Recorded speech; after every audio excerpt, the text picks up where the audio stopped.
Hi, my name is Barbara Baker, and I remember reading To Kill a Mockingbird when I was some point in middle school. And it made a huge impact on me and my understanding of people and relationships. And then I remember I saw the movie, and the movie made an impact on me in terms of my understanding of relationships, black and white relationships, but also relationships with just other people. I think it was an extremely human book for me, and it was one of the most challenging books I ever read as a child, and I'm really happy that it's celebrating 50 years. I can't believe it's 50 years. Hi, my name is Carol Fitzgerald. I'm president of the Book Report Network. Our websites include bookreporter.com, readinggroupguides.com, and teenreads.com. And the reason I share those websites with you is because this book has resonated with readers on each of these sites. But I'm going to tell you a personal story about what happened with me. I loved To Kill a Mockingbird growing up, and my son, who's 20 now, and my son, who's 15, both read it as well.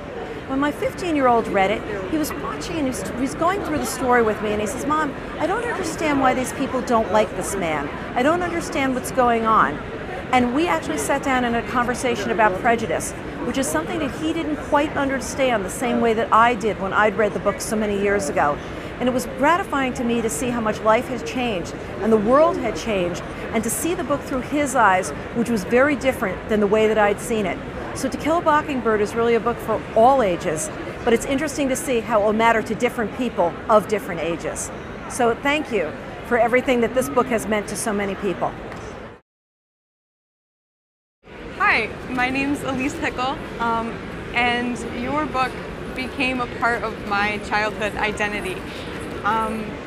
As a kid, I was Scout, and to this day my dad still calls me that, and we sign birthday cards as Scout and Atticus, and I just want to say thank you because it was really meaningful to me, and I wish you all the best of luck, and thank you for sharing your talent with us. Hey, my name is Greg Fitzgerald from bookreporter.com. I first read To Kill a Mockingbird when I was in 8th grade, and I remember sitting in the back of the bus going to school every day with the book on my lap lying against the window, and I couldn't put it down for the week it took me to read it. It was the first book that I really connected with that had this great American story. To Kill a Mockingbird, it's not a kid's book, it's not an adult's book, it's not a teen book, it's just an American book. There's no other category for it. And it instilled a love in me for American literature, because I found this book that defined one part of this country so much. And it had characters I could connect with. It had a plot I could connect with. It had a walking ham. I mean, that was the best part.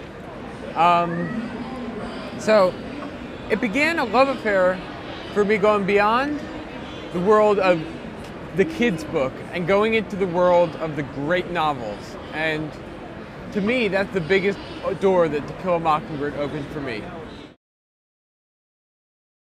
Hello, my name is Ian Singer, and I am the Vice President of Content and Business Licensing for Media Source, which is the operating company of Library Journal, School Library Journal, and Horn Book Reviews, as well as the Junior Library Guild.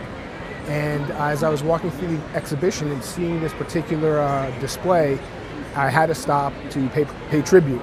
I first read To Kill a Mockingbird when I was in 8th grade, and I will be happy to tell you that I read it still every other year.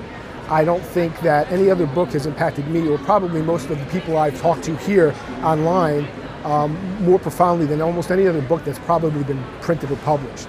I think it's a social commentary that should be mandatory reading in our public schools. I don't think it has a more poignant message, particularly now as the era in which he wrote about is becoming a memory, and those things that were relevant then can't be forgotten.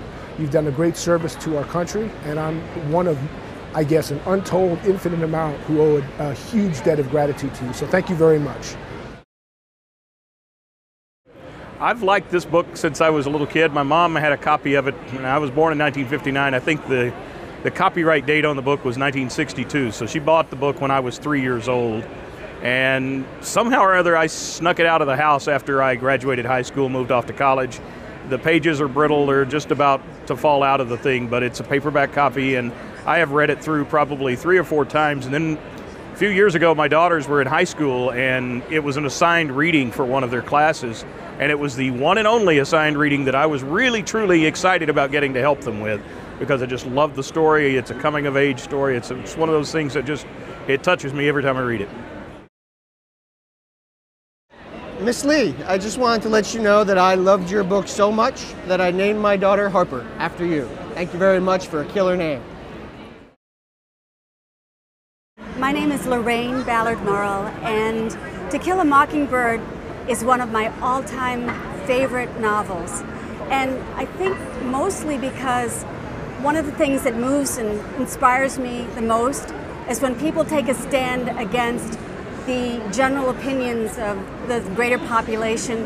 Atticus Finch was a man who stood on principle.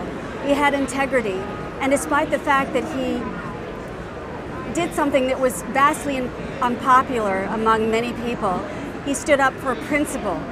And for that, I found him, that character, to be a great inspiration to me in my childhood and throughout my life. So I want to thank Harper Lee for writing this incredible book that's inspired me and so many generations of readers.